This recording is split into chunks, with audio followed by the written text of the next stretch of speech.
அங்கே வந்து செவிலியரே வந்து என்ன பண்ணுறாங்க, இந்த விஷயம் சொன்ன பின்னாடி அந்த இவங்க வந்து ட்ரீட்மெண்ட் கொடுத்து இந்த குழந்தைக்கு எதுவும் பெருசாக ஒன்றும் இல்லை, பயப்படாது, வீட்டுக்கு போகன்னு அனுப்பிச்சிடுறாங்க. ஆக்சுவலாக அப்படி பண்ணவே கூடாது. இந்த மாதிரி வந்து ஒரு குழந்தை வந்து வன்கொடுமைக்கு ஆளாக்கப்பட்ட இந்த விஷயம் தெரிஞ்சால் உடனடியாக வந்து சிடபிள்யூசி, அதாவது சைல்டு வெல்ஃபேர் கமிட்டி இருக்கும், அவங்களுக்கு தகவல் சொல்லணும். அதே போல் வந்து பார்த்திங்கன்னா லோக்கல் போலீஸ் ஸ்டேஷனுக்கு சொல்லணும். இது கன்ஃபார்ம் இது பண்ண வேண்டியது.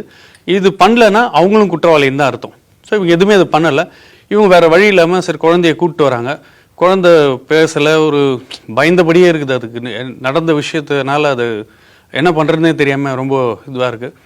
அந்த நேரத்தில் சரி இவங்க கம்ப்ளைண்ட் கொடுக்கலாம் அப்படின்னு சொல்லிட்டு யோசனை பண்ணுறாங்க. சரி மறுநாள் காலையில் ஸ்டேஷன் போகலாம் அப்படின்னு சொல்லிட்டு இந்த பேச்சு வந்து கொஞ்சம் ஊரில் பரவுது விஷயம். ஏன்னா கிராமம் இல்லைங்களா, உடனடியாக காட்டுத்தீ மாதிரி விஷயம் போகும்.